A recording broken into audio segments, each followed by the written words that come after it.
दोस्तों, आज बात करते हैं HFCL की।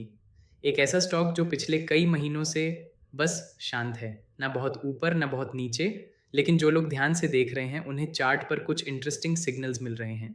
देखिए, जब कोई स्टॉक लंबी करेक्शन के बाद एक जगह टिक जाता है और बार बार उसी रेंज में घूमता रहता है, तो इसे हम कहते हैं कंसोलिडेशन फेज या एक्यूमुलेशन जोन। यानी यहाँ शोर नहीं है पर काम ज़रूर चल रहा है। HFCL फिलहाल वही कर रहा है। करीब 70 के आसपास इसने एक बहुत मजबूत बेस बनाया है, जहां से हर बार बायर्स सक्रिय होकर आते हैं। ऊपर की तरफ 82 से 85 का रेजिस्टेंस दिख रहा है और ये वही लेवल है जिसे स्टॉक को तोड़ना होगा अगर इसे अगला बड़ा मूव शुरू करना है। अब ज़रा बिहेवियर पर गौर करें। हर बार जब स्टॉक 70-72 तक आता है तो वॉल्यूम्स बढ़ जाते हैं, जो दिखाता है कि नीचे स्ट्रॉन्ग बाइंग इंटरेस्ट है। और इसी बीच सप्लाई धीरे धीरे अब्जॉर्ब हो रही है।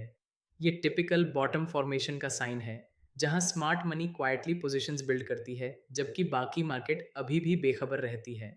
अगर आने वाले हफ्तों में HFCL 78-80 के ऊपर क्लोजिंग दे देता है तो यहीं से एक छोटा ब्रेकआउट सेटअप बन सकता है, जो इसे 92 तक और फिर 100-105 के जोन तक ले जा सकता है।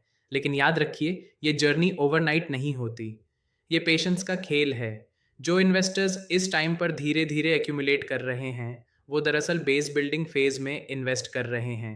वो फेज जहां रिस्क छोटा होता है और रिवॉर्ड बड़ा। चार्ट पर EMA लाइंस भी अब फ्लैटन हो रही हैं, मतलब सेलिंग प्रेशर कम हो रहा है और प्राइस एक्शन स्टेबल हो रहा है। ये सिग्नल है कि नीचे का हिस्सा शायद अब मैच्योर बॉटम बन रहा है। तो शॉर्ट में कहें तो HFCL अब करेक्शन खत्म करके कंसोलिडेशन के आखिरी दौर में है और धीरे धीरे अपने अगले अपमूव की तैयारी कर रहा है। जो लोग थोड़ा धैर्य रख सकते हैं उनके लिए ये लेवल्स 70 से 76 तक एक्यूमुलेशन अपॉर्चुनिटी की तरह हैं।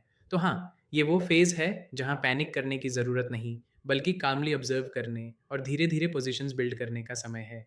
क्योंकि हिस्ट्री बताती है, हर बड़ा अप ट्रेंड हमेशा एक लॉन्ग कंसोलिडेशन के बाद ही शुरू होता है और HFCL शायद उस डोरवे पर खड़ा है।